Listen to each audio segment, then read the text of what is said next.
अस्सलाम वालेकुम to everyone. मैं आपका होस्ट सैयद मोहम्मद अली हैदर। आप देख रहे हैं मेरी कामयाबी चैनल। हम पेशे खिदमत हैं रमज़ान स्पेशल टॉक शो के साथ। और आज जो हमारे साथ पर्सनैलिटी मौजूद है वो किसी तारीफ की मोहताज नहीं है, बहुत अच्छा काम कर रहे हैं। ही इज़ अ टेक्नोलॉजिस्ट और उसके साथ सोशल वर्क भी करते हैं एंड एंटरप्रेन्योर भी हैं। जानना चाहेंगे उनकी क्या मसरूफियात चल रही हैं रमज़ान के हवाले से। So let's start our show. अस्सलाम वालेकुम सर। वालेकुम सलाम। कैसे मिजाज हैं आप? अल्हम्दुलिल्लाह, आप बताएं कैसे? पहले तो सर आपको बहुत बहुत मुबारक हो रमज़ान का महीना। खैर मुबारक। और क्या मसरूफियात चल रही हैं रमज़ान के हवाले से आपकी? रमज़ान के बाद डिफरेंट प्रोजेक्ट्स अल्हम्दुलिल्लाह चल रहे हैं और ऑर्गेनाइजेशन हमारी तकरीबन गुज़िश्ता 8 वर्ष से डिफरेंट प्रोजेक्ट्स कर रही है। इस दफ़ा रमज़ान के अंदर जो हमारे प्रोजेक्ट्स हैं उसके अंदर सस्ता बाज़ार जो एक बड़ा अपीलिंग प्रोजेक्ट है उस पे हम लोग काम कर रहे हैं। इसके अलावा कुछ इस तरह की चीज़ें हैं जो कि ये कह सकते हैं मुनफरिद हैं।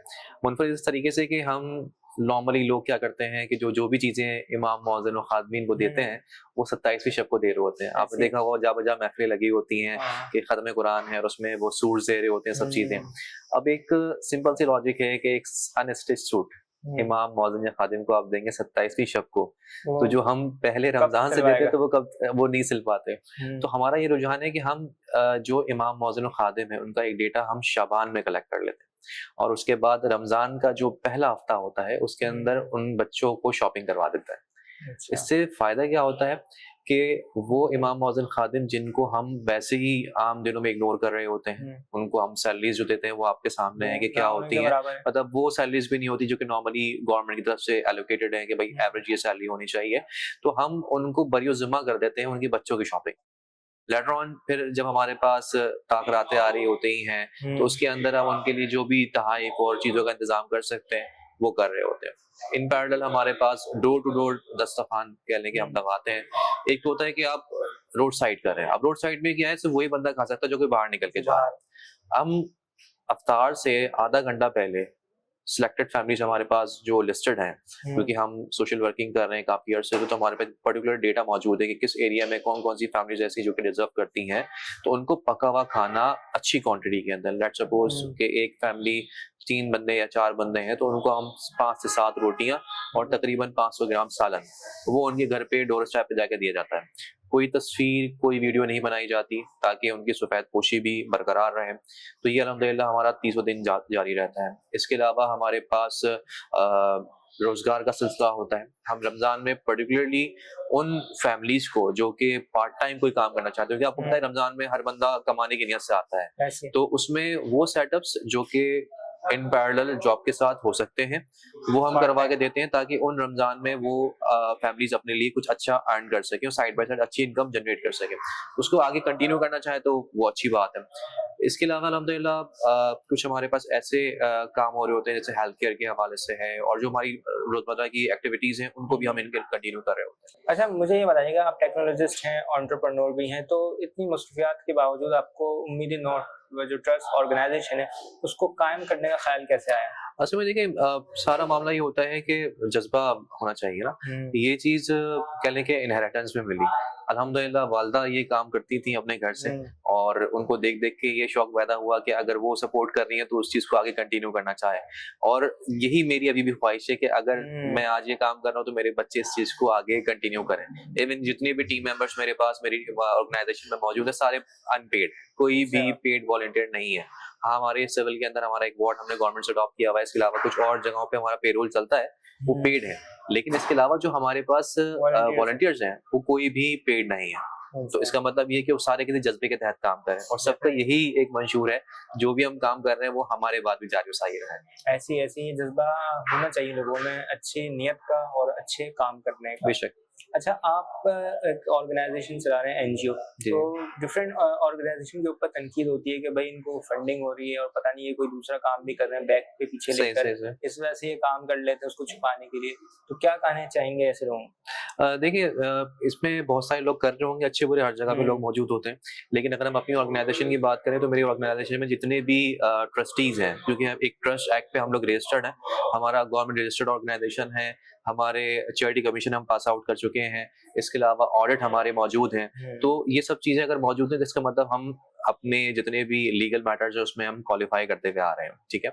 इसके अलावा जो भी लोग मौजूद हैं वो माशाल्लाह जॉब करते हैं वो अच्छा। अपनी जॉब करते हैं, उन जॉब करने का अपना हिस्सा मिलाते हैं, देने वाले हैं They are अल्हम्दुलिल्लाह। contributing their self. हाँ, मतलब टाइम भी दे रहे हैं, फाइनेंशियली भी सपोर्ट कर रहे हैं, तो इसलिए हमारे पास ऐसा कोई डाउट या ऐसा कोई मैटर नहीं है जहाँ पे हम कहें कि यार हमने ना इस चीज़ को पसे पर्दा रखने के लिए या फिर अच्छा। फ्रंट पे हमने एनजीओ चलाई है ताकि हम पीछे से कोई दूसरा काम कर सकें। तो अल्लाह का शुक्र है, अल्लाह ने बहुत नवाज़ा है सबको और जज़्बा दिया है, तो वो काम चल रहा अच्छा, एक सवाल और भी है, वो ये है कि आप जैसे लोगों की मदद कर रहे हैं, है। जी, जी। तो लोग जो है हमारे यहाँ उनके डिफरेंट माइंडसेट है, वो कहते हैं भाई इनको आप लोग जो है वो हराम बना रहे हैं, इनकी इतनी मदद कर देते हैं तो वो इसी की आदी हो जाएंगे, तो क्या जवाब है आपके पास उनके लिए? देखिए हमारा हमेशा से तरीकाकार यही रहा है कि हम राशन वाले कल्चर पे नहीं जाते। अच्छा। इवन हमारे दस्तरखान आज से 4 साल पहले काफ़ी डिफरेंट लोकेशंस पे इवन कि हमें अल्लाह ने इतनी सआदत दी कि हमने मक्के में भी दस्तरखान लगाया। माशाल्लाह। लेकिन बात फिर वही थी कि इससे फायदा क्या हो रहा है, सोसाइटी की बेटरमेंट पे क्या काम हो रहा है, इससे हम सोसाइटीज को क्या ऐसी चीज दे रहे हैं कि वो लॉन्ग टर्म उसका इम्पैक्ट आ रहा है। खाना एक दफा खाया, वेस्ट हो गया, राशन एक दफा दिया, 4 दिन 5 दिन, अच्छा राशन दे दिया तो 15 दिन चलेगा, उसके बाद खत्म हो गया। हमने इस कल्चर को खत्म करने की बड़ी अच्छी कोशिश की और इवन हमने इसकी कैंपेन आज से 3 साल 4 साल पहले चलाई थी, जिसपे बहुत सारे लोग नाराज भी हुए थे कि आप इस कैंपेन को क्यों रन कर रहे हैं, कि हमारा दस्तरखान वाला कॉन्सेप्ट आप कह रहे हैं कि ये फजूल है। खाना खिलाना बुरी बात नहीं है, बिल्कुल खिलाना चाहिए, शरई मामले की बात होती है। हम जो भी फंडिंग करते हैं फलाह इदारे, वो अफ्तार की नियत से फंडिंग कर रहे होते हैं। इट मीन्स कि वो रोजेदार को अफ्तार करवाएंगे। हम जहाँ पे ये बिठा के दस्तरखान लगा रहे होते हैं, वहाँ पे हर तरह का बंदा मौजूद होता है। सही। मुख्तलिफ मजहब के लोग भी बैठे होते हैं, मुख्तलिफ मसलक को नहीं कहना चाहिए, लेकिन ये कि मुख्तलिफ मजहब के लोग बैठे होते हैं, ऐसे लोग बैठे होते हैं जिनका रोजा नहीं होता, ठीक है। अब हमने जो फंडिंग की है वो की है अफ्तार की नियत से। अफ्तार किसका होता है? रोजेदार का। तो अगर आप शरई वकील बन के किसी से फंड ले रहे हैं तो ये तो फिर आपकी जिम्मेदारी है कि आप फिल्टर करें, लेकिन अगर आप पब्लिक प्लेस पे बैठे हैं तो फिल्टर नहीं कर सकते। तो इसका बेहतर हल तो ये है, या तो आप इसको फिल्टर करने की हिम्मत पैदा करें या तो फिर लंगर के नाम पे आप जो है दस्तरखान लगाएं। अगर लंगर के नाम पे दस्तरखान आप लगा रहे हैं तो जैसे सलानी है, इसके अलावा जीडीसी है, चीपा है, बहुत सारे लोग दस्तरखान चल रहे हैं, तो वो कभी भी ये नहीं कहते कि हम इस चीज के लिए खिलाफ, वो कहते हैं लंगर है या खाना घर है, मुख्तलिफ नामों से उसको पेश कर रहे हैं, उसमें कोई मजाक नहीं है। लेकिन अगर आप ये कहते हैं कि मुसाफिरों के लिए हम इस तरीके से कर रहे हैं, तो मेरे ख्याल से ये मेरा एक कॉन्सेप्ट है जिसको मैं शरई हवाले से जस्टिफाई कर सकता हूँ। रही बात राशन वाले कल्चर की, तो राशन वाले कल्चर को हमने रिप्लेस किया सस्ता बाजार से। अच्छा। जो 250-300 की प्लेट बिरयानी की हम वहाँ पे खिलाते हैं एक बंदे को, वो वन टाइम खाता है, एक वक्त का खाने का एक बंदा खाता है, वो भी अगर खुददार है तो मेरे ख्याल से बड़ी शर्मा हुजूरी के साथ बैठेगा वहाँ पे, मतलब खुल के खाना भी नहीं खा पाएगा वहाँ पे, कि उसको लगेगा यार शायद कोई कैमरे की आग देख रही है मुझे, मेरी कोई वीडियो सोशल मीडिया पे ना आ जाए, तो वो क्या करेगा, बस वो खाएगा। और जो ऐसे मुसाफिर होते हैं वो सिर्फ खजूर पानी लेते हैं, हम फिर आगे अपने घर की तरफ चल देते हैं। दस्तरखान पे जो लोग बैठे होते हैं, शायद बहुत तजाद शायद अल्लाह ना करे पैदा हो जाए, लेकिन बात भी आती है कि वो जो लोग बैठे हुए वहां पे, कभी आपने उसको रिव्यू किया कि कौन लोग बैठे होते हैं? मुसाफिर बहुत कम होते हैं, उनकी कोशिश क्या होती है, वो घर जाके अपना रोजा तरीके से अफ्तार करें, ठीक है। हमने इसको रिप्लेस किया वही 250 रुपए या 300 रुपए वाली बिरयानी की प्लेट को सस्ता बाजार के अंदर, कि हम आवाम को सब्सिडी प्रोवाइड करें, वो आए आपके पास, शॉप करके आपसे खाए, सामान लेके जाए, पूरी फैमिली को खिलाए। अब मैं वो उस शॉप से मैं भी परचेज कर सकता हूँ, आप भी परचेज कर सकते हैं।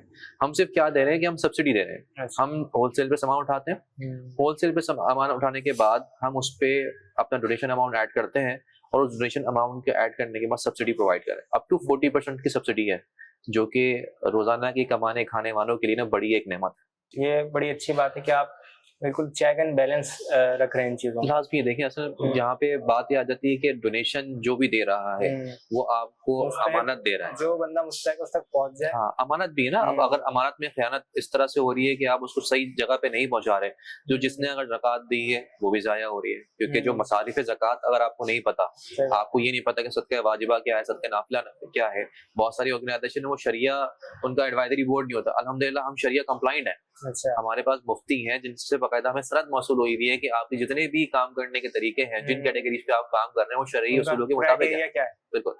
अच्छा, रमजान के हवाले से बताइएगा कि रमजान का महीना जो साल में एक बार आता है, तो उसको हमने किस तरह गुजारना है और किस तरह चेंज करना है, क्योंकि होता है कि रमजान में तो हम बिल्कुल एज इट इज पक्के मुसलमान बन जाते हैं, बिल्कुल, लेकिन वो फिर थोड़ा सा आउट हो जाते हैं।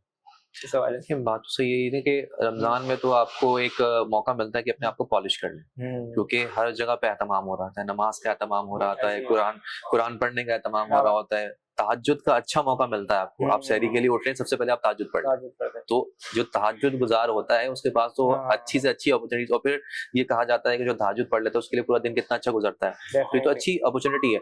फिर बाजमात नमाज़ पढ़ने का मौका मिल रहा है आपको, तरावी हर चीज़ है। तो अगर आप इस तरह की चीज़ें देखिए, फलाही इदारों का मकसद सिर्फ़ ये नहीं है कि खाना पिलाना।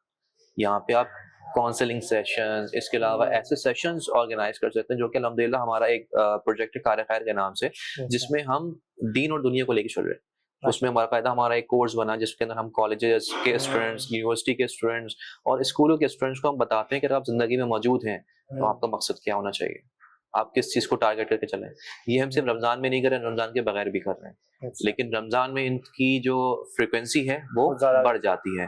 तो हर किसी को यही एक कह लें कि सलाह या एक रिक्वेस्ट होगी कि आप हुँ, कोशिश करें कि जो चीज़ें रमज़ान में कर रहे हैं, उसको हुँ। रेप्लिकेट करें आम दिनों के अंदर भी, ताकि वो रिफ्रेशर एक चलता रहे। आपका जो टेक्नोलॉजिस्ट बनने का ख़ौफ़ था, वो कैसे डेवलप हुआ हुँ। और क्या चैलेंजेस आपको फ़ेस करना पड़े इनिशियल स्टेज में?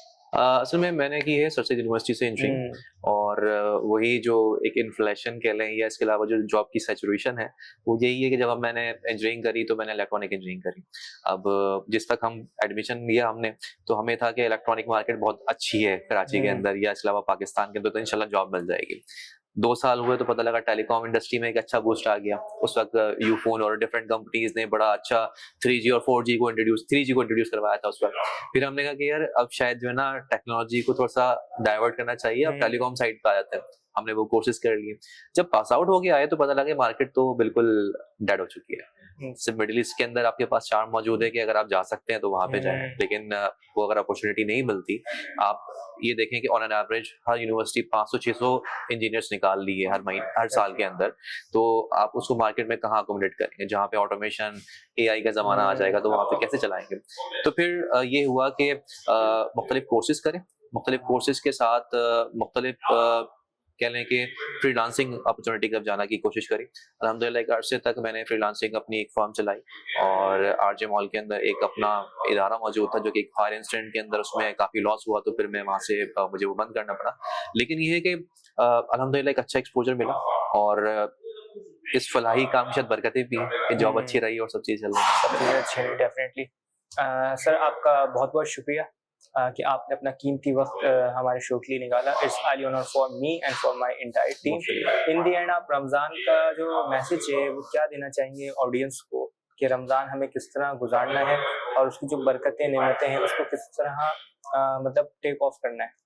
ठीक है, सिंपल सा मैसेज यही है कि आप हुकूकुल्लाह के साथ हुकूक बात का भी ख्याल रखें। हुँ, अगर आप अपने पड़ोसियों का ख्याल खुद ऐसे रख ही। लेंगे, तो फलाही इदारों को मेरा नहीं ख्याल कि इतनी एफर्ट्स करने की ज़रूरत है कि वो हुँ, पहले डोर टू डोर जाके ढूँढें और सब चीज़ें करें।